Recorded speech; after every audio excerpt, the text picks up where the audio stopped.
오해의 시작은 싸늘한 침묵 속에서 열렸어요. 유괴 사건이 일단락되는 듯했지만 그것이 진정한 끝이 아니란 걸 강재인은 직감했어요. 남편 기찬의 침묵 그리고 가족들의 얼버무리는 눈빛은 무엇보다 강력한 증거였어요. 그녀는 점점 모든 이들이 어떤 사실을 숨기고 있다는 것을 알아차리기 시작했어요. 그녀는 혼자서 진실의 조각을 맞춰 나갔어요. 작은 단서들, 스쳐 지나간 말들, 누군가의 애써 감춘 표정 하나하나가 그녀에겐 퍼즐 조각처럼 다가왔어요. 밤마다 은호의 사진을 가슴에 꼭 안고 그녀는 스스로 다짐했어요. 이젠 물러서지 않겠어요. 누구든 내 아이에게 상처를 준다면 내가 끝까지 쫓아갈 거예요. 한편 회사에서는 김도희가 고민 끝에 중대한 결심을 내렸어요. 내가 알아서 처리할 테니까 자네는 나서지 말고 가만히 있어. 두고 봐. 강제인으로 살 거니까. YL그룹 전략기획팀 대리로서 그녀는 최근 발견한 계약 문서의 이상한 점을 무시할 수 없었어요. 수십 장의 문서를 정리하다가 우연히 마주친 두 장의 계약서는 같은 프로젝트명을 달고 있었지만 계약 조건이 서로 전혀 달랐어요. 이는 단순한 착오가 아니라 의도적인 이중 계약임이 분명했어요. 그녀는 며칠 동안 일을 놓고 고민했어요. 자신이 이 일에 뛰어들 경우 어떤 불이익이 따를지 뻔히 알면서도 양심을 속일 수는 없었어요.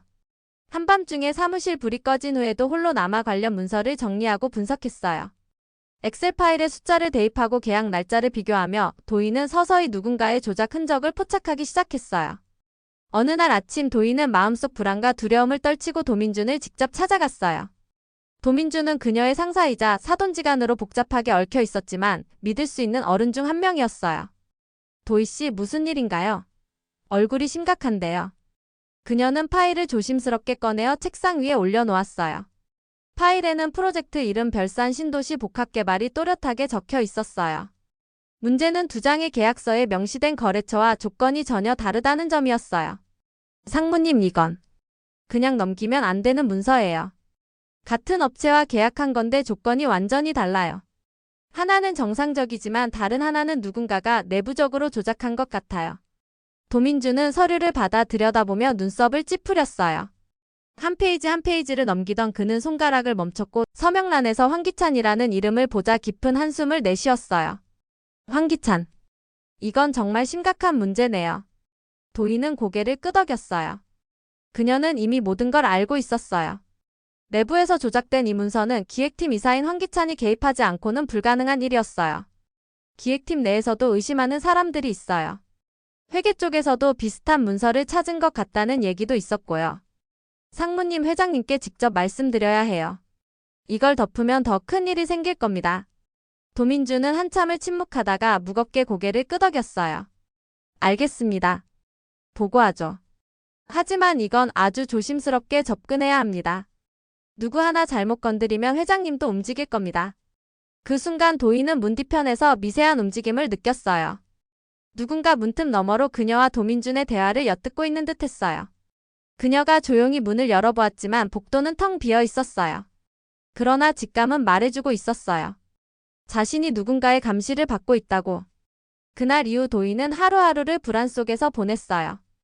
회사 안에서 들리는 속삭임, 누군가의 시선, 사무실 내 컴퓨터의 접속 기록 등 그녀의 모든 일상이 흔들리고 있었어요.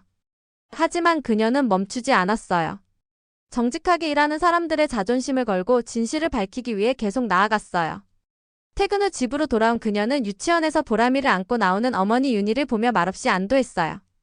아직은 지킬 수 있는 것들이 남아있다고 믿었어요.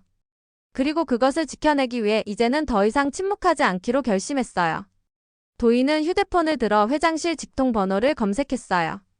화면 위에는 강규철 회장이라는 이름이 떠 있었고 그녀는 손가락을 천천히 눌렀어요. 이제 판이 움직이기 시작했어요. 한편 황기만은 회사 밖 술집 한켠에 앉아 독한 소주를 연거푸 들이켰어요. 얼굴은 붉게 달아오르고 손은 떨리고 있었어요. 그의 머릿속을 떠나지 않는 이름이 하나 있었죠.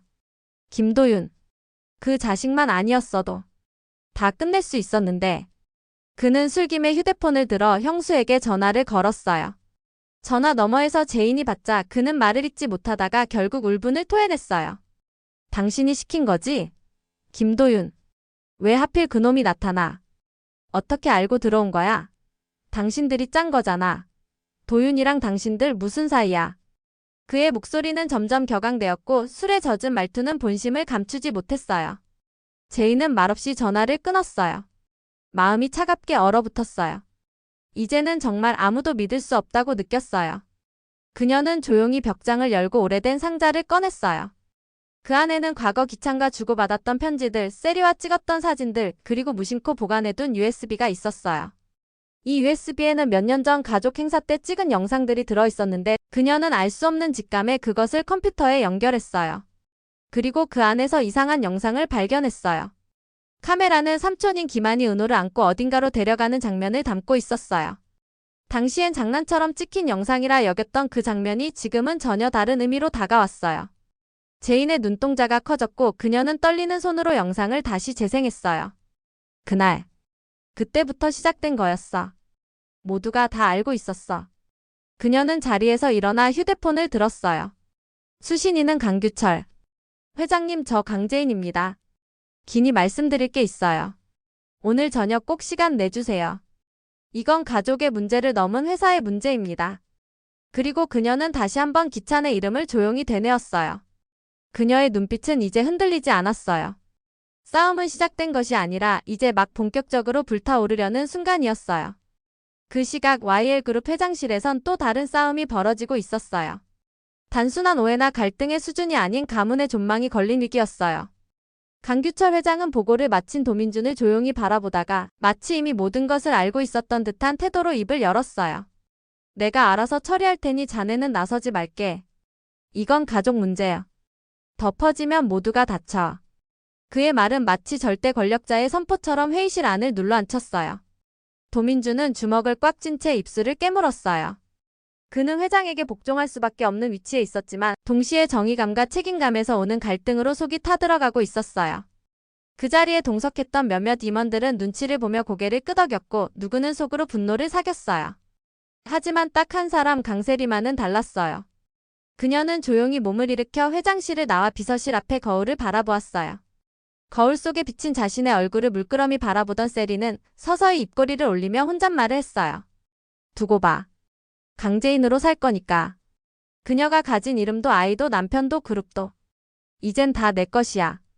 그녀의 눈빛은 예전의 세리와는 전혀 다른 사람이었어요. 고등학교 시절부터 시작된 비교, 열등감, 질투가 결국 집착으로 바뀌었고 지금 그녀는 그것을 현실로 만들려는 계획을 조용히 실행 중이었어요. 그날 오후 제인과 세리는 처음으로 단둘이 마주 앉게 되었어요. 제인은 말없이 차를 따르며 눈을 내리깔았고 세리는 당당한 표정으로 입을 열었어요. 넌 아직도 몰라. 나는 내 인생이 부러웠던 게 아니야. 난 내 인생이 필요했던 거야. 그래서 이제는 내가 강재인이 되는 거야. 제인은 컵을 내려놓고 천천히 고개를 들었어요. 그녀의 눈빛은 흔들리지 않았어요. 분노와 결단 그리고 모성애가 뒤섞인 그 눈빛은 차가웠지만 단단했어요. 너 정말 끝까지 가보자는 거지? 그럼 좋았어. 그 대신 하나만 기억해. 내 아들한테 손 뗀다면 그땐 진짜 끝이야. 그땐 나도 내가 어떤 사람이 될지 몰라. 세리는 제인의 말에 잠시 말을 잇지 못했어요. 하지만 곧 다시 비웃음 섞인 말투로 받아쳤어요. 강재인. 그렇게 모성에 기대서 언제까지 버틸 수 있을까? 넌 이미 혼자야. 내 주변은 다 무너졌어. 남편, 가족, 회사. 다 무너질 거야. 그리고 그 자리에 내가 설 거야. 그 대화 이후 제인은 단 한순간도 마음을 놓지 않았어요. 같은 시각 기찬은 회사에서 자료를 삭제하듯 서둘러 정리 중이었어요. 그는 몰래 어떤 파일들을 이동시키며 그 자료가 외부로 유출되는 것을 막으려 안간힘을 쓰고 있었어요. 하지만 CCTV에는 그가 들여다보던 모니터의 창이 그대로 남아 있었고 이를 눈치챈 전략기획팀 내 한 직원이 몰래 백업을 시작했어요. 이 모든 정보를 정리한 도민주는 마침내 회장에게 다시 면담을 요청했어요. 회장님, 이 문제는 이제 가족의 수준이 아닙니다. 이미 주주들과 언론까지 번질 조짐이 보입니다. 지금 회장님께서 먼저 정리하지 않으시면 외부에서 일이 터질 겁니다. 강규철은 긴 침묵 끝에 조용히 고개를 끄덕였어요. 도민준 상무, 내가 지켜야 할 게 뭔지 이 나이 먹도록 매번 묻습니다. 회사인가요? 가족인가요? 하지만 이번에는 나도 더는 참을 수 없겠군요. 자네 준비하게. 그렇게 오해 말미 강세리와 강재인은 마지막으로 한 공간에 다시 마주쳤어요. 세리는 그토록 갈망했던 삶을 눈앞에 두고 있었지만 제인의 마지막 한마디가 그녀의 귓가를 파고들었어요. 너는 강제인이 될 수 없어. 왜냐하면 강제인은 어떤 일이 있어도 무너지지 않으니까. 그 말에 세리는 웃었어요. 하지만 그 미소는 어딘가 흔들리고 있었어요. 그리고 동시에 도민준이 건넨 봉투를 받은 강규철 회장은 문서의 내용을 확인하고 충격에 빠졌어요. 서명된 날짜, 계좌 거래 내역, 그리고 기창과 세리가 함께 찍힌 증거 사진까지. 모든 퍼즐이 맞춰지는 순간이었어요. 그러나 그 진실은 누구를 구하고 누구를 파멸시킬지. 그건 이제 다음 회에서 드러날 일이었어요. 오늘도 끝까지 함께 해주셔서 정말 감사드려요. 구독과 좋아요 그리고 알림 설정까지 해두시면 다음 회차 리뷰도 빠르게 받아보실 수 있어요. 그럼 저희는 다음 영상에서 다시 만나요.